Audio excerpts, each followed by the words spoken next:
Yes, Lord. Thank you, Thank you, Lord. Lord. Thank you, Father. So, mukadayon ta sa atong pagtuon dinhi sa libro sa buhat, the book of Acts, nata sa Acts 26, dinhi 27, verses 1 to 32. Ako ni gitaytulan, controversy is an open door for the gospel. Aside yung tanong nga, ang mga public figures, pirmi sila makot sa web of controversy. Nya, mo depende ni silang popularity.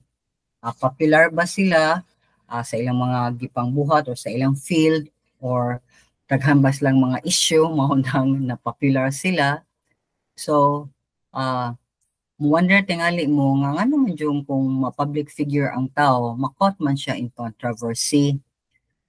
It's because pakitaan mo gud sila sige nya madunggan na sa media labi na karon no, nasa media everybody can really take picture, take this and that, mga vloggers nya mahukay pa gyud sila sa kinabuhi ani mga public figures. So example aning public figures are actors, actresses, politicians, musicians, athletes, writers. Apil na ang pastor, teachers, and evangelists. Labi na nga mga tele-evangelists o mga pastor, teachers nga daghan guys followers sa ilang mga YouTube. So nganhi si Paul na fall sa category sa religion as a pastor, teacher, and as an evangelist. So atong nibaw-an last week, ang iyang life was full of controversy. Bisag asa siya mo adto kay mo declare mo gud siya, mo proclaim siya, mo tudlo siya sa kaluwasan o sa dalan nga pagkamatarong, mao na nga controversial kayo. And of course, mahimong siyang controversial kay iyang gidangan name is the most controversial name of all times until sa atong time karon, and that is Jesus Christ. Okay, so by God's providence or protective care of God, si Paul nakahimo siya defense sa iyang controversy surrounding sa iyang arrest. So nahimo siyang open door nga maka-preach siya ngadto sa mga tag-as nga mga tao, sa mga tao nga muralisod kay abton. Ug nganhita mo tan-aw karon ug mo learn ta from our Lord God, Master and Savior Jesus Christ through the life of Paul. So before ta mo basa, let us pray. Father, daghang kang spices ang among life, Lord. At times it is sweet, at times it is bitter, usay sa dahang ra kaayo. And Father, you allowed things to happen.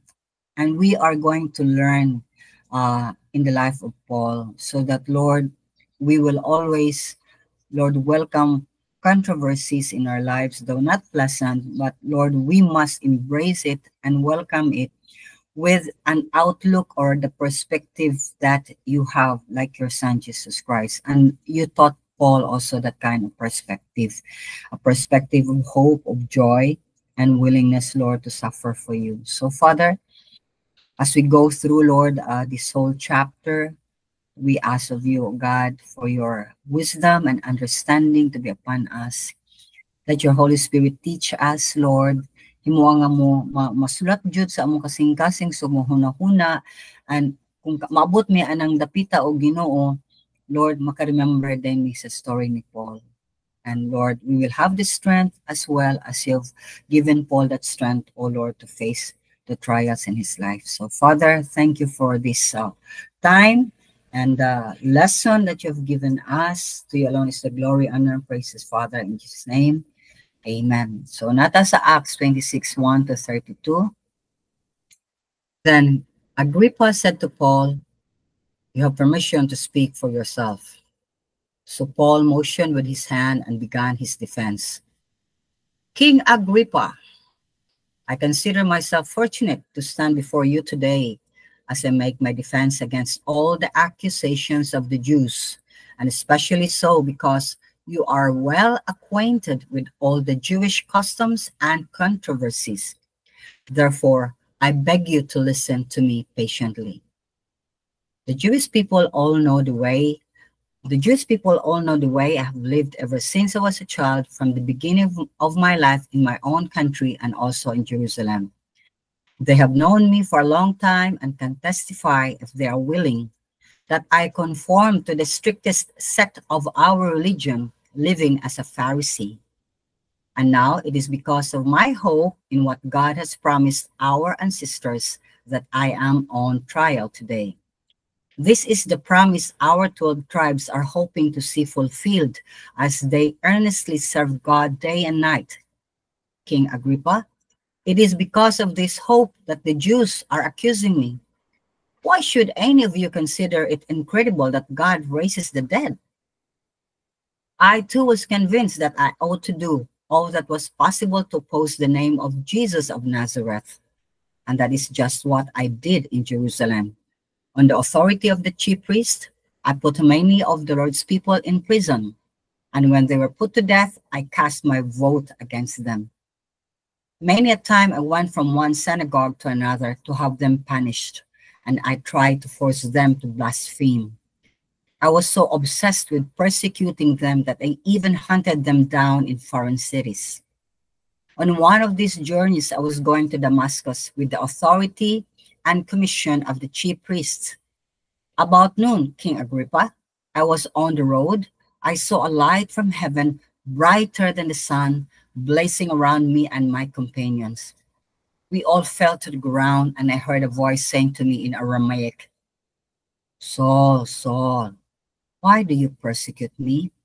It is hard for you to kick against the goads." Then I asked, "Who are you, Lord?" "I am Jesus whom you are persecuting," the Lord replied. "Now get up and stand on your feet. I have appeared to you to appoint you as a servant and as a witness of what you have seen and will see of me. I will rescue you from your own people and from the Gentiles. I am sending you to them to open their eyes and turn them from darkness to light and from the power of Satan to God, so that they may receive forgiveness of sins and a place among those who are sanctified by faith in me." So then, King Agrippa, I was not disobedient to the vision from heaven. First to those in Damascus, then to those in Jerusalem and in all Judea, and then to the Gentiles. I preach that they should repent and turn to God and demonstrate their repentance by their deeds. That is why some Jews seized me in the temple courts and tried to kill me. But God has helped me to this very day, so I stand here and testify to small and great alike. I am saying nothing beyond what the prophets and Moses said would happen, that the Messiah would suffer, and as the first to rise from the dead, would bring the message of light to his own people and to the Gentiles. At this point, Festus interrupted Paul's defense. "You are out of your mind, Paul," he shouted. "Your great learning is driving you insane." "I am not insane, most excellent Festus," Paul replied. "What I am saying is true and reasonable. The king is familiar with these things, and I can speak freely to him. I am convinced that none of this has escaped his notice, because it was not done in a corner. King Agrippa, do you believe the prophets? I know you do." Then Agrippa said to Paul, "Do you think that in such a short time you can persuade me to be a Christian?" Paul replied, "Short time or long, I pray to God that not only you, but all who are listening to me today may become what I am, except for these chains." The king rose, and with him the governor and Bernice and those sitting with them. After they left the room, they began saying to one another, "This man is not doing anything that deserves death or imprisonment." Agrippa said to Festus, "This man could have been set free if he had not appealed to Caesar." So that's the story. So let's break it down into 3 points. One is the promised hope. The second point is the vision of Paul. And the third is the gospel presented to King Agrippa. So again, we can see controversy is an open door. Makaabli siyang putahan nga makashare ta sa promised hope nga naa ni Kristo Jesus. And this is what Paul did sa dihang gitagaan siyang floor to make his defense or explanation sa controversy nga nagsurround niya o sa iyang arrest.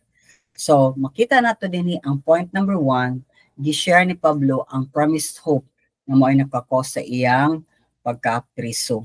So, nakita nato dinhi nga si King Agrippa, nihatag niya o permiso, o Paul, istorya na. So, si Pablo, nga na siya siyang kamot, saka siya, yung gimotion ng kamot nga, sugod na siya sa iyang pagdipinsa. So, grabe kang Agrippa, grabe ko ka fortunate kay nagbarog ko diya sa mga tubangan ug mahimo aning depensa against sa tanang mga accusation. Ug especially kay ikaw batikan man ka, maayo man ka sa mga kostumbre sa mga Hudiyo o sa mga controversies nga nag-surround may tungod sa mga kahidiyo sa mga Hudiyo. Mo nang mingon ko, please paminawa in town ko with patience. So makita na to nga si Paul din himo wise statement, no, wise kay siya statement pagsugod niya sa depensa nga ni-appeal siya sa iyang giingnan ni acknowledge niya nga si King Agrippa maayo jud kay siya when it comes to Jewish customs and traditions and controversies. Yan, sulod padayon siya nga ang mga tao din nakibaw nga nagunsa ko pagpuyo bisan pa sa akong pagagamay hantod kani dako nga nining country o nga ni Jerusalem, nakibaw sila nga makatestigo sila kung ganahan sila nga ako nagsunod jud ko sa stricto kaayo nga pamaagi sa atong reliyon nga gitawag nga diin ako nahimong parisiyo. O karon to sa akong paglawom na ni Kristo Jesus nga gi-promise sa atong mga katigulangan na ako karon giila kong gi-accuse. Umao ni ang promise sa atong sa Ginoo ngadto sa atong mga katigulangan sa 12 ka tribo nga makakita sila sa promise sa Ginoo sa dihang sila mga lagad sa Ginoo day and night. Ug ningon siya ni Agrippa, mao ni nga paglaom nga mga Hudiyo na-accuse nako. Nga naman inyo manghunanaon nga murag incredible kayo, murag imposible kayo nga ang Ginoo makapabanhaw og mga patay. So, magsunan si Paul dinhi nag-narrate siya sa iyang way of life, okay? Sa tanang mga Jew didto, sa tanang mga sikat, mga dagkong mga titulado nga mga tawhan, din kibaw siya nga kani mga tawhan na kaila kaniya bisan sa iyang pagkabata hangtod sa iyang pagka-edad karon. And then ni shift gear siya, ni usab siya sa iyang tunada, no? May jud kay si Paul mo reason, and because of the Holy Spirit was with Paul. That's why God says when you are before kings or big men, do not be afraid because I will provide you the words that you're gonna say. So this is not Paul's ability, this is God giving Paul the ability to state and even make a defense for himself. Remember, pare siya, dili siya abogado. But he's really making a very huge and very swift kaayo nga depensa siyang kaugalingon. So after sa pagsulti nga kailan ning mga tawhanan ako, shift gear siya nga na ako din hitungod sa paglaom nga gipromise sa Ginoo sa atong katigulangan. Diin ang atong katigulangan nagagikan sa 12 ka tribo ug ilan ning gi-embrace, meaning yang gitakag emphasize ni Paul nga all these people know what we believe, and I believe also. Natuo sila nga there's one true God. Nagikan pa ni Abraham, Isaac, o Jacob, o sa 12 ka mga tribo, gikan sa banay ni Jacob. So kung sa man nga paglaom nga ang mga Jews, nagkupot sila ni ini. Okay, so I got a help again from Got Questions. So mo encourage ko ninyo, if you have some questions, go to gotquestions.org. Okay? So, ang ilang paglaom is mauni ang future resurrection sa mga matay. And we know that already. Ang tanang mga nangamatay karon, okay, after Jesus rose from the grave, nangamatay sila, okay, so that's about 2,000 years already. Mabanhaw sila. And we know that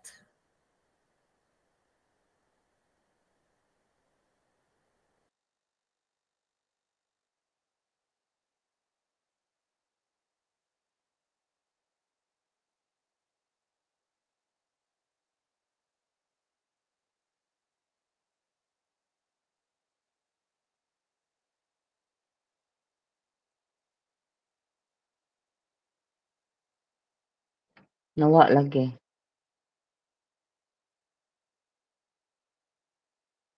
Lord, please, Lord, give us favorable internet connection o Ginoo kung ang problema na dito sa Butuan, please fix it, Lord. You have brought the people to your fellowship, Lord, all the souls. Ayaw hikawi kami, Lord. Ayaw mi hikawi sa kahigayunan nga makadungog sa imong pulong. Heavenly Father, we beg you, give us that favorable internet connection. Most of all, connect us all to you. Each one of us, connect us to you. Lord, ibalik, Lord, ang imong servant, Lord, nga imong gigamit as your mouthpiece, si Coach Georgie o Ginoo. Kung sa may ilang problema dito sa Butuan, Lord, please fix it, O God. Do not deny your people the chance to hear your words. We ask this in the name of your Son, Jesus. Lord, bind all the works of Satan by the blood of Jesus.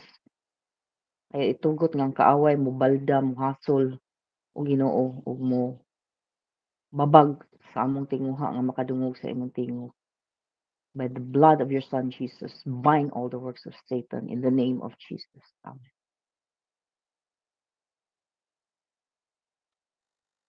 Wakay Okay, audio man lang ha. okay. Sorry about it. Okay. So Eileen is here, so I will shift gear. Shift gears ako. Sorry about that, Ken. Nawagta ako. Anyway, where Internet. am I?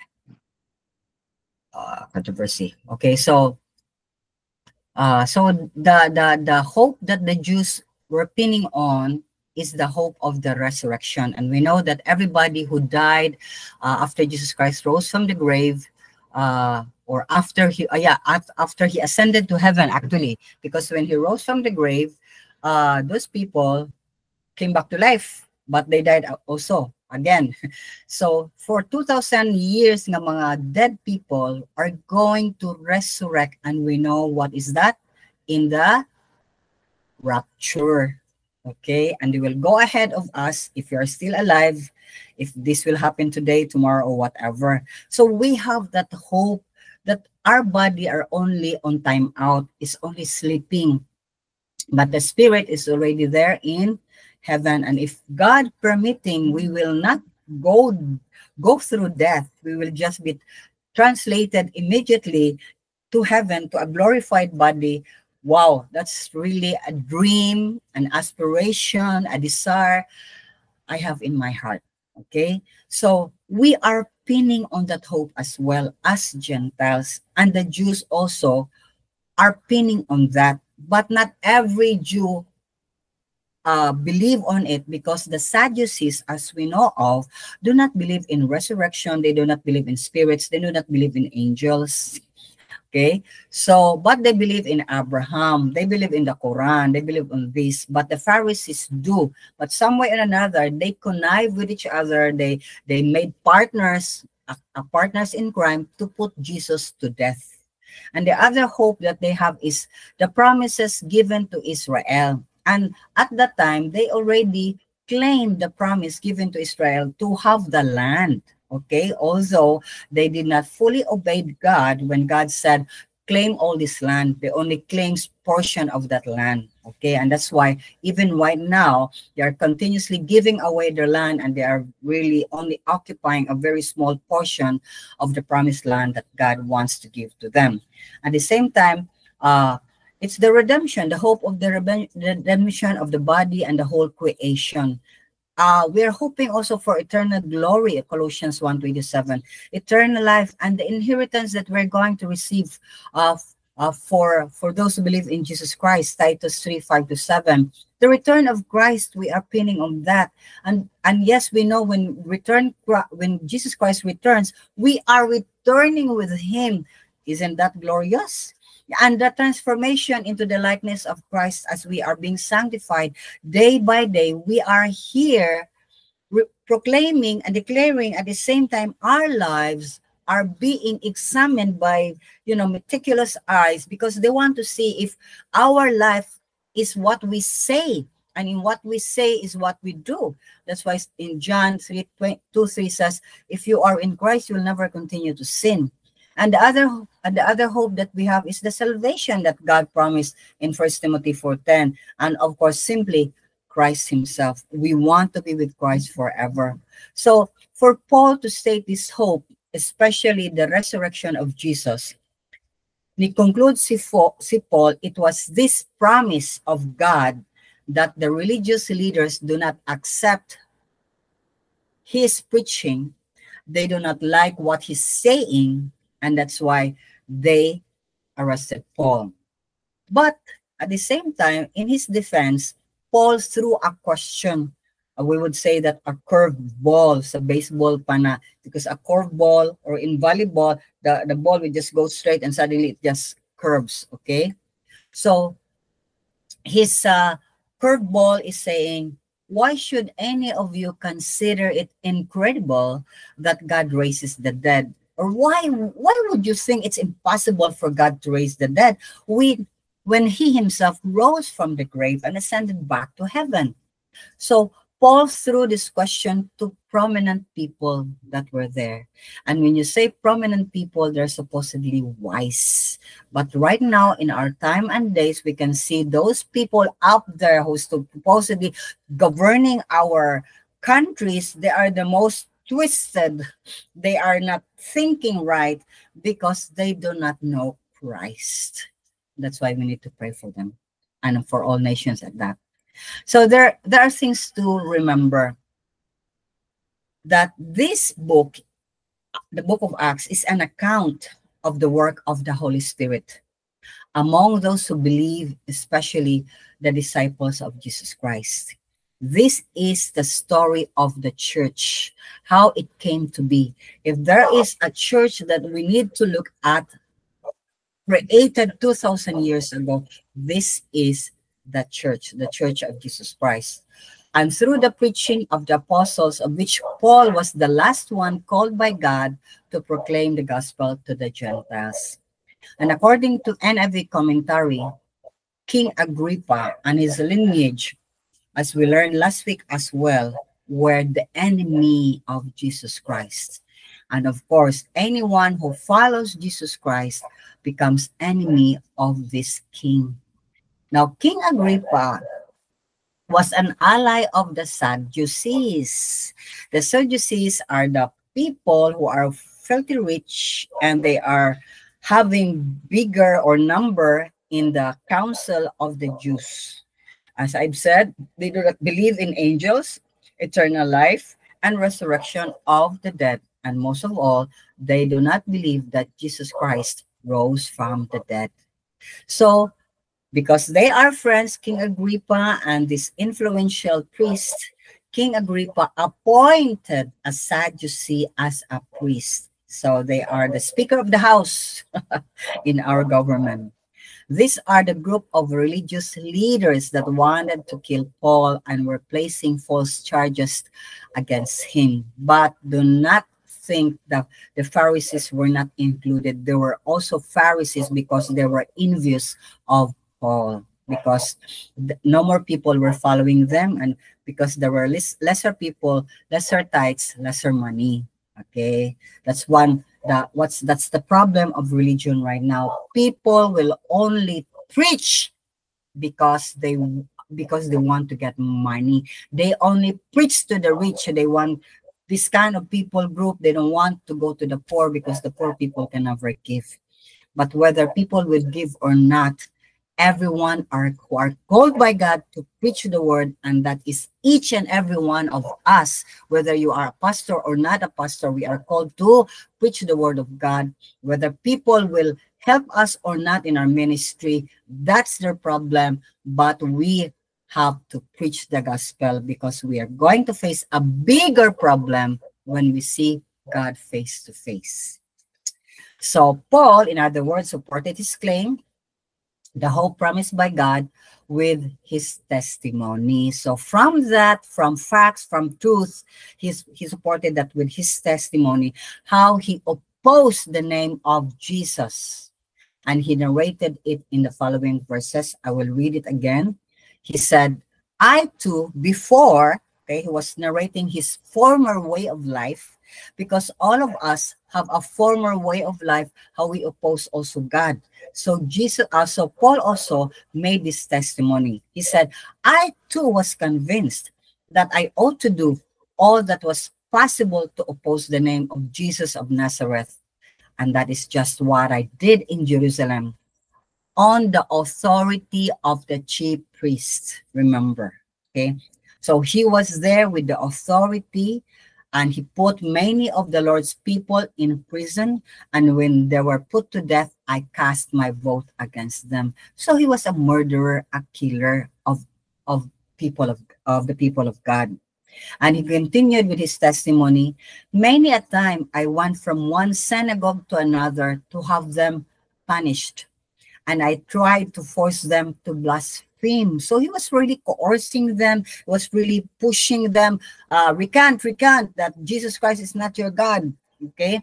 But the Christians at that time, they prefer to die than to recant, than to say, Jesus is not my God.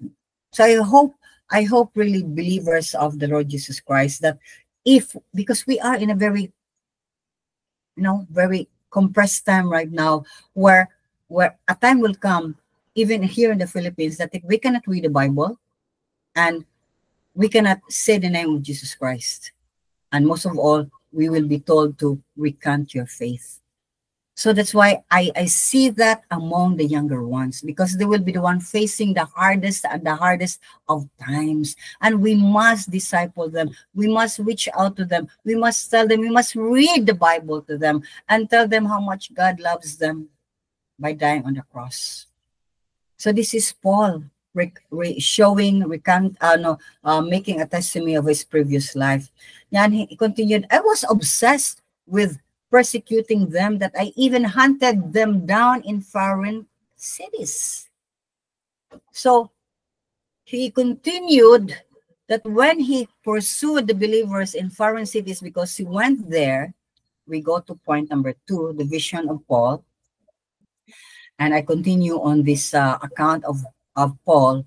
On one of these journeys, I was going to Damascus with the authority and commission of the chief priest. Again, he was doing not on his own, but with the authority and commission of the chief priest. They were the people who supposedly know the word of God. They're the people who supposedly lead them to God, but they're the one who opposed the God who came in the flesh, Jesus Christ.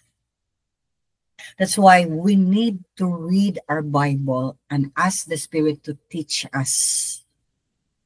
We should not be very dependent on Bible studies like this.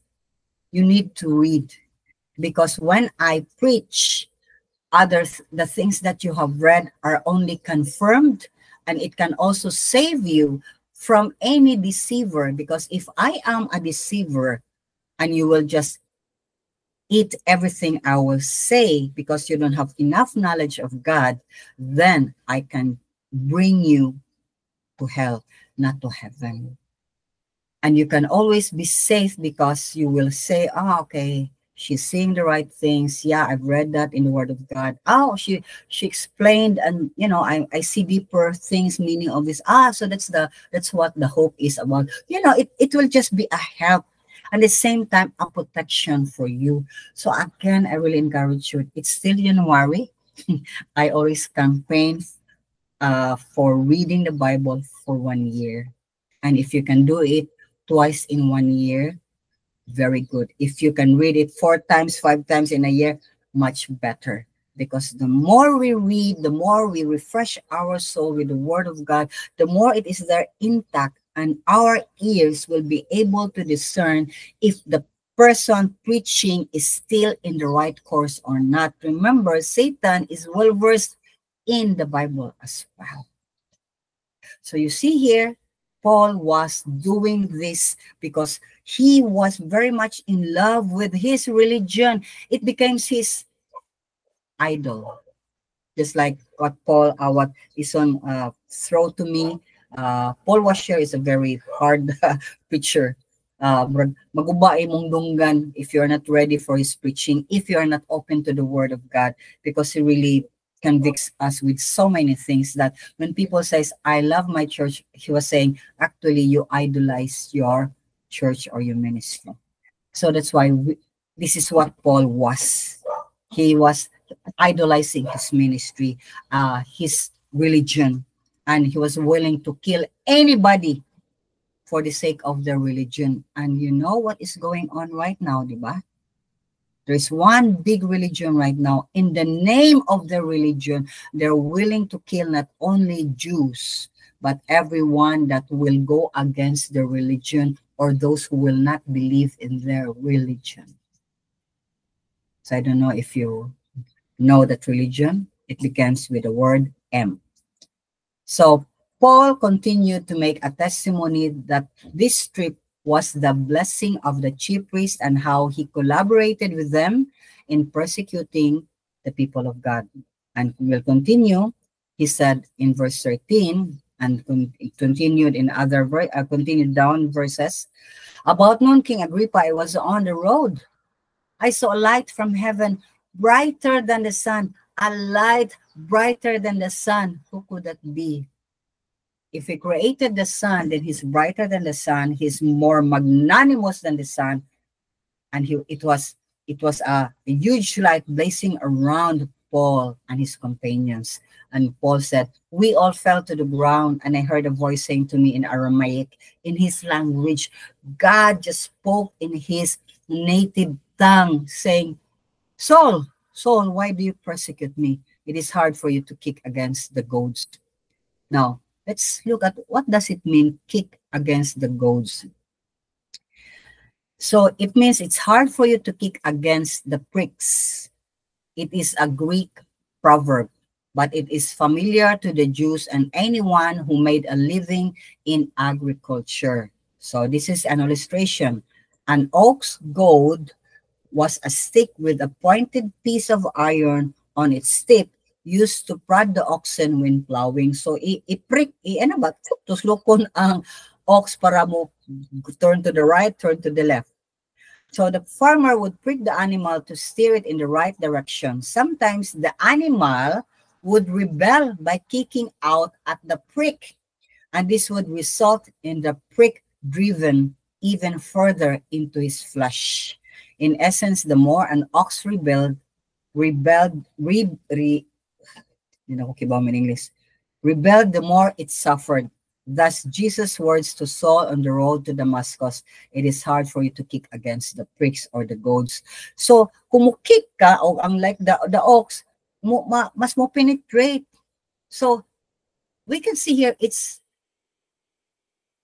hard to fight against God. It's better to just flow with his will, with his ways. Yes, it may be hard, but it's not hard because God is always there to carry us through, help us, enable us when we fall. He picks us up and comforts us, and I say, okay, you're fine, continue, I will heal your wounds. That's our God. And that's why we should not in any way resist against him, because we are the loser if we do so. So in verse 15, then Paul said, who are you, Lord? I am Jesus whom you are persecuting, the Lord replied. So let's ask ourselves, how did Paul persecute the Lord? Let's go back to the account of Stephen's death in Acts 7, verse 57. Okay, so Stephen was full of the Holy Spirit among the 7 that will cook, prepare the food, and give it to everyone who needs food, because at that time there was great famine. Stephen was really full of the Spirit, and he continuously preached about Jesus. And he was stoned to death for doing so. And Paul was there giving approval. Okay, you can stone him to death. What did he do? He was just teaching people, oh, there's a way out of your sin. There's hope. There is a second chances, third chances, fourth chances. There's God who loves you. That's not a sin. And yet the people, because they cannot stand what he was saying, because they were convicted by their sins, they threw large stones and killed him. Okay, so that's why we can see in verse 16 that God said to Paul, "Now get up and stand on your feet. I have appeared to you to appoint you as a servant." So God was appointing him immediately on that, and as a witness of what you have seen and will see of me. So people of God, all of us might not have encountered God like Paul did, but we know that God appointed us to salvation to be a witness of who he is and what he has done and the things he has done in our lives. There are many stories we can tell others to support that God is truly alive in our life. And they have not experienced that. Okay, there are stories before I came to know the Lord, that this guy was having a problem, had need to be operated, and then suddenly somebody knocked on his door, and he doesn't know the person, but he handed a thick envelope, and he said, "What is this?" And the person did not answer. I just gave and left immediately. And when he opened, he was surprised because he got the exact amount of money needed for his operation. And when I listened to him, I said, "Baloney, charing." But at the same time, I was getting more and more stories from him about God's miracle. And I heard it again from another person, and I said, "These people seems to really know the God that died on the cross. I only knew him that he died on the cross, but I don't really have a personal relationship with him." So it stirred my heart. It was the beginning of God steering me, and the music as well. And then the pastor came preaching to me for 1 year, but I resisted him also for 1 year. But God won, and I praise God for that. So now that I know God, 37 years ago, even 37 years ago, I started telling people there is God. The people I know, the people I care, the people I love, my families, my friends, even at the cost of being alone, hard, painful, but I see them come around one by one. And I just want to share this story to you. And I was also amazed. That was 37 years, say 35 years ago. This guy, volleyball player, and he's kind of, like this. But I don't see him having, relationship or flirting or whatever. He's just like that. Maybe struggling somewhere in another in his emotion, but I don't really know. But I just know he's kind of safe person to be with. Okay, and he's younger than me, but we play volleyball from time to time, because when we were young, we play with the bayot, and they're strong. So because they're men. So because he come around, he joined, finally, somebody joined in our Bible reading, and he's the only one among, how many are we, 70 in the chat group. Last night, because only were two of us, we started just asking him what happened to his life, how come he's now abroad, etc., etc. And one of his stories just said, "Do you know that I was in your church before?" And it was in Cologne, this and that. And go, "Oh, you did?" I totally forgot about it. Okay. You did. Sure, I did. I was kind of afraid, etc. But I went there, and then, I stopped, etc. So I said, "God, the seed," I feel like crying. The seed that was sown 35 years ago has come to life. This is the first testimony I would see. I can relate to you 35 years, because with my family, it was 10 years of intense crying and praying. And one by one, after 10 years, one by one, I came to know the Lord. But of course, God gave me, immediately after 3 months of knowing Jesus Christ, I shared it to my father with so much fear in my heart that he will strike me, because he loves to bang. But even if he's sickly, I know he can still slap me, and he can disown me. Okay, so, and that was just the first one, and then followed by another. But I never expected 35 years to see somebody come around. So that's why we should not be discouraged when we throw the seed and we don't see any effect. Many years, and there's nothing. This is a proof that God's word is up. It's His time. It's His ways. That's why we need to continue to declare and tell people. Yes, I know that, posting it in our FB, etc. But to be intentional is different. You have a one-in-one, you have a relationship. You try.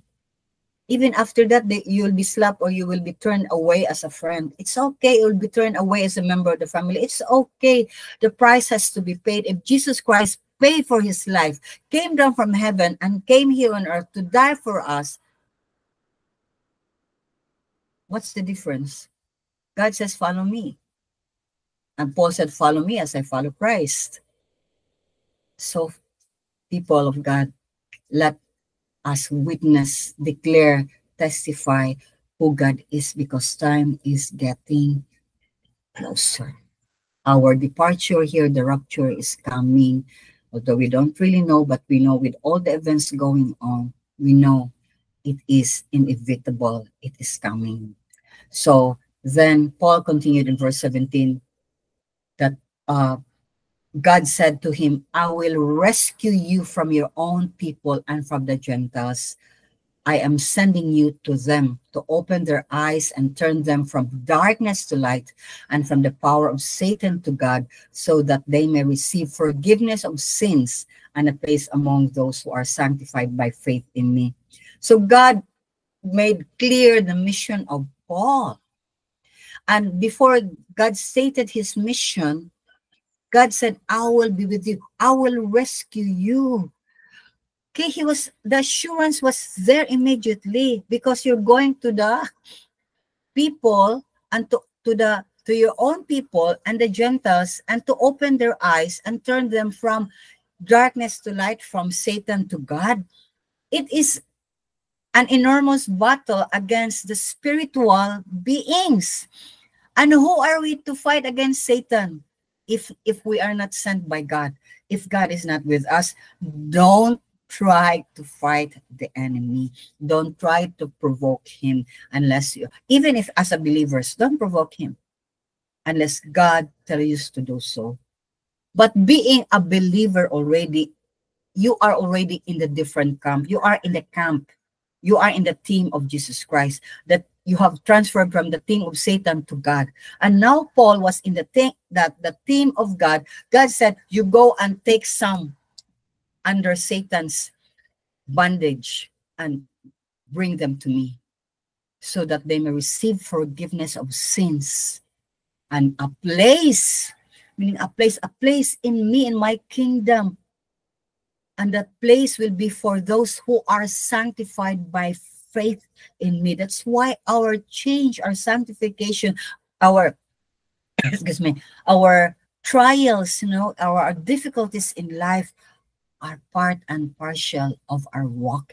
But it's only so little, it's only a taste, okay? We're just taking a sip of what Jesus Christ has gone through for our salvation, because we have done nothing deserving to be saved, to be in heaven, for our names to be written in the book of life. We don't deserve that. With everything we have done, with all the wrong things we have said, with every bad thoughts we have, and in our hearts as well, we don't deserve it. And that's why Paul was giving this commission by God to set them free. How can this possible? Proclaim the gospel to everyone. It is not your responsibility for them to immediately receive, but if you sense that they are open, cause them and lead them to receive Jesus Christ. I'll share that again to you, because it's not every day that people, we meet people and we have that chance to really tell them about God. The one of the, what you call this coconut tree here, is leaning towards the house, so we opted to have it cut. So there were 4 men who were here the other day, or no, yesterday, and my heart was really pumping, and I said, Lord, maybe some other time when they come around and buy the coconuts we have here in the pyramid of Maribel's place. But I know these men who are here are not the usual men that come and buy, except for two I see. But God was really prompting me that I obeyed the Spirit's leading. I give them juice, I give them bread. I asked for Maribel, Dai, can I use the bread here in the ref? So you're sure. And then I share to them about the rapture because many people do not know about that, and share them the gospel as well. But I was not led to lead them to Christ. So I gave them a gospel of the book of John. And by the way, I'll give you these people who can give you. He just sent me a box, plenty of it. This is Gospel of John. Just right, they will send it to you, and this is from UK. Okay, so who are there? They are believers in UK there, and I don't know why they have. It's in Cebuano. You can also request English if you want to. Okay, so anyway, there. I was able to sow the seed, and there's one guy who I see really he's only the one who read along with me in First Thessalonians chapter 4, and all the time you can see that his mind was working. So if God wills it, we will meet again. Okay, now to the point number 3. After the testimony of Paul, after the support of what happened to him, now, point number 3, he challenged King Agrippa. So let's read. So he made a summary of his defense by stating his obedience to the call of God that posed a threat to the religious leaders. So in 19 to 23, let's hear again Paul. He said, so then King Agrippa, I was not disobedient to the vision from heaven. So he's referring, God was speaking to me. Should I disobey? He was very clear that he's God. So he said in verse 20, first to those in Damascus, then to those in Jerusalem, meaning he immediately preached the gospel where he was. Then he went to Jerusalem, then in all Judea, and then to the Gentiles. I preached that they should repent and turn to God and demonstrate the repentance by their deeds. Wow, that is a very short line that you can memorize, that if we preach, we should tell them the need to repent, to turn to God, and if they are already with God and in God, their lives must prove that they are changed. That's it. So in verse 21, that is why some Jews, because of what I'm doing, because I'm telling them to repent, because they're believing in their religion, relying on their religion, thinking that their religion will bring them to heaven and not Christ, they seized me in the temple courts and tried to kill me. But God has helped me to this very day. And yes, it is very true, because there were many attempts of the life of Paul and he did not die. Okay, and continue.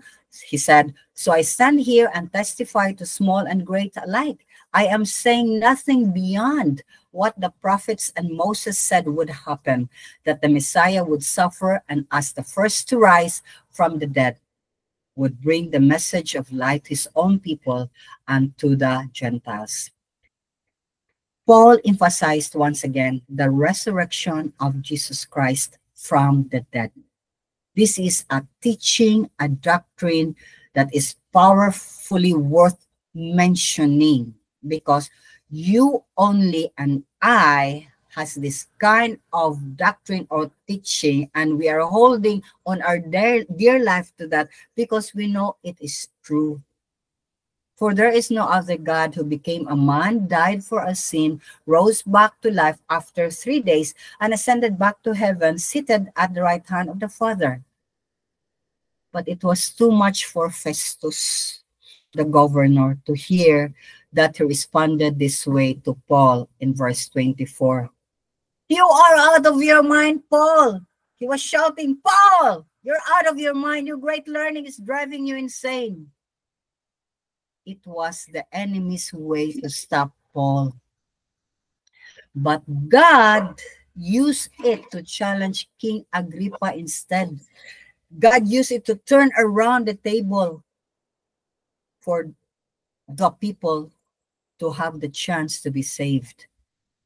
With his answer in verse 25, read with me.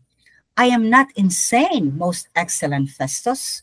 What I am saying is true and reasonable. The king is familiar with these things, so he turned to the king. And I can speak freely to him. I am convinced that none of this has escaped his notice because it was not done in a corner.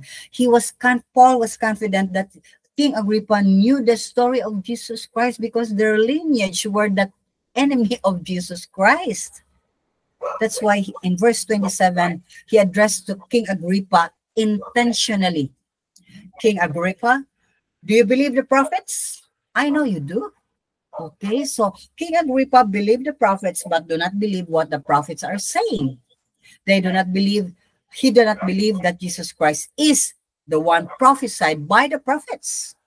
But Paul knows that King Agrippa believed the prophets. Now, let's pause for a moment. Many people say, do you believe God? Yeah, I believe in God. I pray this and that, this and that. They have all these, practices. They believe in God. But God is a generic name. Because the moment you ask, who is your God? God. What's the name of your God? Because you have to extract, you have to draw it out from them.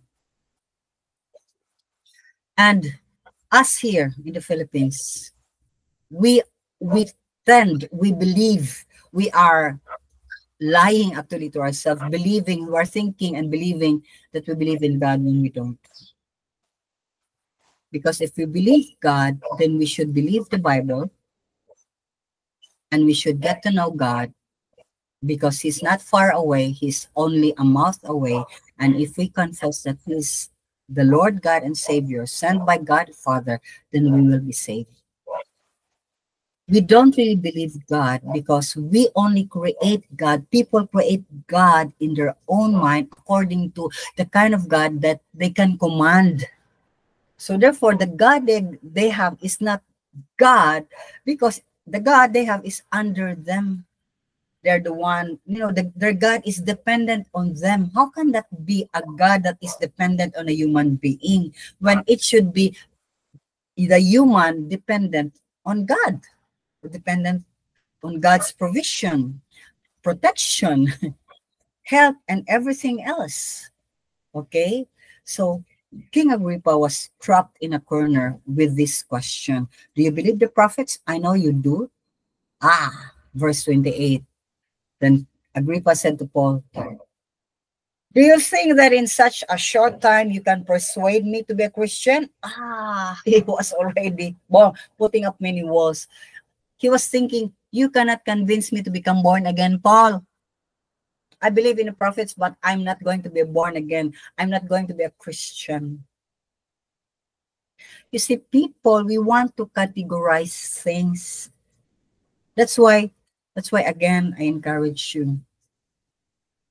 When you share the gospel, never think of bringing the person to a church. Okay? Wait for God to tell you. Just be with the person, guide the person, read along with the Bible with that person. And when you see that this person is ready to be plugged in to the church or a group of people, okay? But remember this, not necessarily a church. Because if you and some other people are coming together and read the Bible, you are a church. We are just two, and if you're the one teaching, whether you like it or not, you don't have to have a title, a pastor, Joji the pastor, LB the pastor. Because everyone should be the preacher of the gospel, and if you preach the gospel, you are pastoring somebody. You are discipling, mentoring somebody. You're helping that person to grow. Okay? So it doesn't mean to be in like an institution. You have to place this in the box, the person bang. That's why many people, when they get hurt inside the church, the building, the organization, they lose it. They connect the pain that, these people are, they connect their Christianity with people, especially if they are very young in Christ, not with God. When they get hurt by the people inside the church, or they are not treated well, or they are not welcome, these people will immediately cut off from God. That's why the church has so many sins right now. We have committed great sin by pushing people away from God. So just be patient. Go along with the person. Bring them to one or two people that can, who knows God. And just read the Bible together and share with one another. And if there are two of you and there's this one, then, be there to just let the person grow. Feed the person. And he's ready. If he gets hurt, he's able to just wipe the whatever it is and continue in his walk with the Lord. Okay? So, this is Agrippa. Do you think you can persuade me to be a Christian? Paul's reply, short time or long, I pray to God that not only you, but all who are listening to me today may become what I am, except for this change. What did Paul say? I have a relationship with Christ. He was not bringing them. Remember, Paul did not, establish, we have, the name of the church is, especially people who love to name their church in their name. Okay, bring them here or bring them there. There are just too many churches right now among believers, and confusing at times because the doctrines are also like crazy. So bring them to a relationship with Christ. This is what Paul was saying. I just want to bring you to a relationship. Today become what I am, a believer of Jesus Christ. He's not saying, I hope and pray that you will all be with me in this church, in the Baptists, in the Pentecostals, in the Evangelicals, in this whatever. He's not saying that. Because we're the only solid and good church. He's not saying that. So it is important. Remember, if you look back again, remember COVID. Okay? Of course, there were churches that really stood against the government's mandate to, not to come together as a group. Now, it will come around again. So that COVID really just expanded my mind that every individual should be very strong enough to stand alone as a believer, because it was like 1 year, 2 years that you are not in contact with fellow believers. And we know how pleasing, reviving, we're revived, we become very like strong when we are with other believers. That's true. But there are always ways when you are confined like sickness, but that was a force mandated by the government. You have to be in your place, and even crossing in another person's house, even your brother, your mother's house, you cannot cross there. You have to be strong in your faith. And to stand strong is to really build, strengthen your relationship with God by spending time with God, by reading the Word of God, meditate. When God speaks, pause. Lord, you're telling me on this. What is it? Converse with God. Listen to God. And if there are things that you want to understand, what is this, Lord? Then God is leading you to study and then share it to somebody. The things that you're hearing and listening from me Sunday upon Sunday, share it to others. Share it to others. That is Christianity. Remember, Jesus Christ did not build also houses, temples, rented place for them to gather together. They have only one headquarters because they have to rest together, and that was the house of Peter. Okay? So maybe the house of Peter was big, or they have a bigger place there they can have duyan there and just rest, whatever. But they were on the road all the time. And how about those people who believe in Jesus Christ? They have to follow Christ because he was there physically. But when Christ is not here anymore, we have to follow the Spirit's leading. Okay? So when you gather together, one or two or three in his name, you are a church. It doesn't have to be big buildings with all these sounds, all these effects, all this that. And that's why many churches right now, hi, mura kami sud og diskuhan. You are being entertained when you go. I heard one pastor who said, he rebuked actually the pastor who invited him. Because in the praise and worship, when it's about to start, it was so dark, and there was, it was like in a performance in the praise and worship. There was kaning asubito, smoke, this and that, and then the team came in, then sang, etc. And we know how praise and worship right now, they're in concert. Okay, they're not really singing to the Lord; they're singing for themselves and for people to applaud them. So after that, there was still darkness. I cannot see, and I cannot even see the audience. So he requested, can I turn on the light? We need to see the light, and the people need to see their Bibles. The pastor invited him, told him, Pastor, you cannot do that, and I will never invite you again, because that was their tradition. That's their way of, attracting many to the church. Actually, people just want to flock into the church to be accepted, to be loved, but they don't want to work on their salvation. That's why you can see that in churches, when it's time for prayer, nobody comes around. But if there's party, anniversary, foundation day, etc., many people will come. Because in prayer, you agonize, you exert so much effort, mentally, emotionally, physically. You're dried, you're pounding, you're fighting. But if you're in a place where it's air conditioned, the seat is nice, etc., I just listen, and nobody's going to ask me questions. What did you hear? What did you learn? And just go on my way back on my life again. And here I have this feeling I'm good because I went to listen to the word of God. I'm okay. I attended. That's not Christianity. Okay? So we can see here that the gospel was denied.